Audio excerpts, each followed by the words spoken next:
YouTube. So it's still Saturday night, although technically Sunday morning, July 23rd, 2023, 12:50 a.m., 10 minutes until 1. And I just had another one of those reminders. Actually, it's been a series of them, of why Priscilla is not wife material. I mean, the big one is that she smokes cigarettes. So I try to spend an evening with her, and she spends 3/4 of the time on the patio smoking cigarettes. There's a song by an artist, I forget his name, but I'll put a link in the description, called Smoke, Smoke, Smoke That Cigarette, where it's all about people that are just absent from what they're supposed to be participating in because they always have the need to go out and smoke that cigarette. And yeah, that's one of the issues with me with cigarette smokers, beyond the obvious of the fact that cigarette smoke is just absolutely disgusting. And honestly, I've said it many times, to say it again, I would rather rim a woman that bathes. Oh yes, I would rather eat the ass of a woman who is freshly showered than kiss a woman that smokes. Is what it is. So yeah, there's that, but it took it to a higher level. At one point, she was just did this thing that was so fucking rude to me, where she came up to me and she tapped my shoulder like she was going to say something to me. So I turn and I'm looking at her, and she's got her mouth full of food, like stuffed full of food, like a fucking chipmunk. And I'm just like, yeah. She's like, and I'm like, okay. Like, seriously, the only time a woman should be making that sound to me is if her mouth is full of my dick. Just saying. So, yeah, got a mouth full of food and trying to say something to me which makes no sense, and then she's gesticulating in a way that I'm making no sense out of it whatsoever, which is in and of itself kind of annoying. And then she took it to another level, and she finally is like, follows her food. She goes, "Oh, I can't talk because I'm eating." And I'm thinking, well, duh. So why are you gesturing to me and tapping me like you're going to say something to me when you can't? Duh. Heard there. And then she goes, "Are you drinking anything?" And I said, "No, I don't have anything to drink." She said she was going to buy me a pitcher of beer in the text message just before I went to get pizza. And she asked if I wanted her to get it now or get it when I got there. And I said, when I got there. Like, which to me seems like a stupid question anyway, because why would you get it before? So it'll be sitting at room temperature, which is hotter than normal because of the heat wave, getting warm, instead of getting it when I get there, so it'll be cold. I like my beer cold. And she's not a beer drinker, and maybe that alone is why I shouldn't even still be fucking with her, because she doesn't get that warm beer to an American that's used to drinking cold beer is gross. And I specify Americans because for some reason Brits like their beer at room temperature, and yeah, gross. So she asked if I'm drinking anything. I said, no. You're looking right at me. You see that I'm not drinking anything. I don't have anything to drink. I said, no, I don't have anything to drink. And then she just gives me this dirty fucking look and does this hand gesture, like a fuck you kind of hand gesture, and walks off. Are you kidding me? Like, just red flag after red flag after red flag. Like, why am I spending my Saturday night with you right now when you're doing such immensely rude, annoying things to me? At this point, I'm like ready for her to go just back outside and smoke another cigarette. But the real kicker, and this is the biggest of all of them, she knows that I'm neurodivergent. She knows I'm on the autism spectrum, and she knows that I have issues with sensory things. And one of the things that I've been telling her for 12 fucking years that I have issues with is being in front of fans and moving air. That the air assaulting me messes with my senses. So what does she do? What table does she pick in the bar? But one directly under two fucking ceiling fans.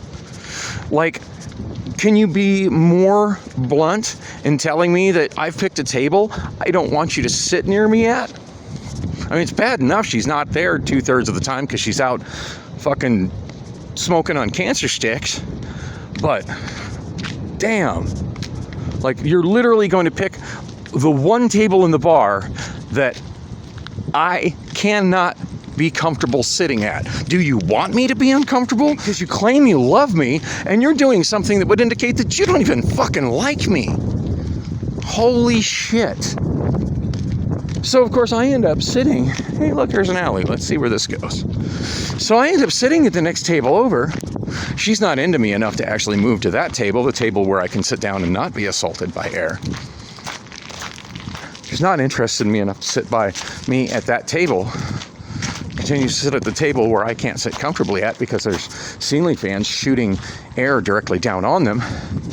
And then it's like, whatever, I'm staying busy moving files around on my cell phones and checking on my YouTube and chatting on Snapchat and just doing other stuff, because she's made it clear that I'm really not the focus of her night. The focus of her night is being in a place that I find uncomfortable, saying rude and insulting things to me, and spending 2/3 of the night out on the back patio smoking cancer sticks. So whatever, I'm gonna sit in a comfortable spot, sing my songs, drink the beer. She did finally get me a beer, and enjoy the Wi-Fi. And enjoy the other singers. Terry is here tonight. And I'm going to try to include it on my vlog, although there's always a chance it might get blocked for copyright. But he did a kick-ass version of Led Zeppelin's Whole Lotta Love. I tried to record some of it. So anyway, the absolute kicker is I'm sitting there, and eventually some young and attractive women come in. Now, granted, they're rolling with young dudes, so yeah, I probably have zero shot at that, but it's nice to see some eye candy in the bar. That's something that the Wander Inn sometimes is lacking in. So, yeah, she's not interested in keeping herself in shape and looking good, but at least these women that just came in are. So, yeah, I just appreciate having something nice to look at. And she comes in, and she starts calling them assholes because they took a whole bunch of unoccupied chairs that were at the table with the ceiling fans directly above it when nobody was sitting there. She's like, well, that's so rude. Somebody's sitting in them. I was like, no, but nobody was sitting in them. Apparently, we don't speak the same language. Somebody is sitting in a chair means that they are in the chair. If they are not sitting in the chair, then nobody is sitting in the chair. Nobody was sitting in those chairs. It's just like, well, my purse and my stuff is at the table. And I'm like, yeah, that doesn't equate to somebody sitting in the chair. The chairs were empty. Well, that's like stealing. It's like stealing my chair. I'm like, no, they took empty chairs. The chairs are for people sitting in the bar. You weren't sitting in the bar. You were outside smoking. She goes, well, it's the same. It's the same. Like, what if I came up and I took your stuff? I said that would be stealing because it's not your stuff. She goes, well, it's the same thing if you take a chair. I'm like, no, it's not my chair. It's the bar's chair. It's available for people that are sitting down. Not the same thing. And then she's getting annoyed and I'm getting annoyed. And she just was like, just doubling down on the stupid of not understanding that the chairs are not hers. They're the bars for the bar patrons that are sitting in them, and she wasn't sitting in it. Now, it would be different if maybe she was sitting in a chair at the same table with me and she said she'd be right back, and somebody walked up to me and went to grab that chair, and I'd be like, oh no, my friend is sitting in that. If he could grab another chair, that'd be great. But you know what? She chose to sit at a table that I can't comfortably sit at, so I'm not paying attention to those chairs. I'm paying attention to my cell phones and the other singers, and then whatever's on the TVs. Just, you know, it's kind of in my field of vision, keeping me occupied. I mean, I'm on the spectrum, so I'm seeing all kinds of things, but I'm really not paying attention to unoccupied chairs. Why the fuck would I care about unoccupied chairs? In fact, I'm kind of enjoying the fact that more attractive women are sitting down at the group of tables adjacent to it. Kind of checking that out. Wishing I had some of that in my life, as opposed to somebody who's completely made it clear that she's inconsiderate of my needs and feelings and is out smoking, not even with me, and has let her body go. Because these women look good. It just got me so frustrated, I just had to exit the bar. And at one point, she's like getting more and more irritated when I'm telling her that, no, I don't see anything rude about that. I think you're being ridiculous.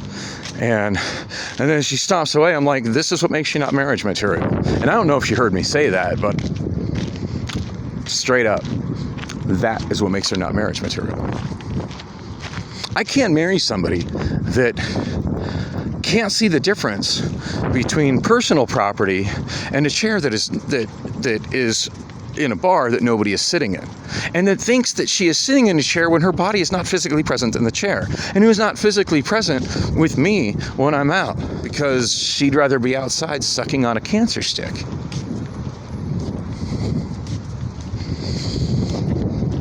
Anyway, I just needed to get that off my chest.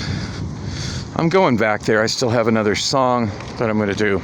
Did a tribute to Tony Bennett, sang I Left My Heart in San Francisco. Again, did it much better this time than yesterday. And I also sang, dang, I forget the name of the song. I sang, wow, I absolutely forget the name of the other song that I did. Freaking nailed it too, and now I'm forgetting what the hell. Oh, that's it. I did Tears for Fears, Everybody Wants to Rule the World. And the young attractive women were digging it. In fact, one of them came up to me and said, "That's really good." I said, "I don't think I've ever sang this song before." She goes, "Well, it's been the best song of the night since we've been here." And I'm like, wow, thank you. So, anyway, I needed to get out and just kind of get away, because she was literally stressing me out that much. But I do have one more song in. I'm supposed to sing Here, There, and Everywhere by the Beatles. I don't know that I've ever sang that one before either. You know, people sometimes ask me, well, what's your favorite things to sing for karaoke? And I'm like, well, my favorite thing to sing for karaoke is something I haven't tried yet. Because there's literally tens of thousands of songs that are available to sing for karaoke, and there are literally tens of thousands of songs that I know. And I know there's probably not enough time in my lifetime at karaoke shows to sing all of them, but damn it, I would like to sing as many of them as I can.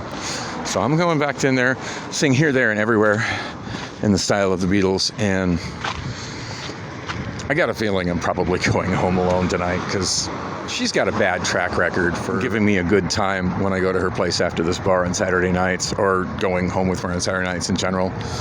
And frankly, I'd rather go home and watch porn and make sweet love to myself at this point than deal with her bullshit.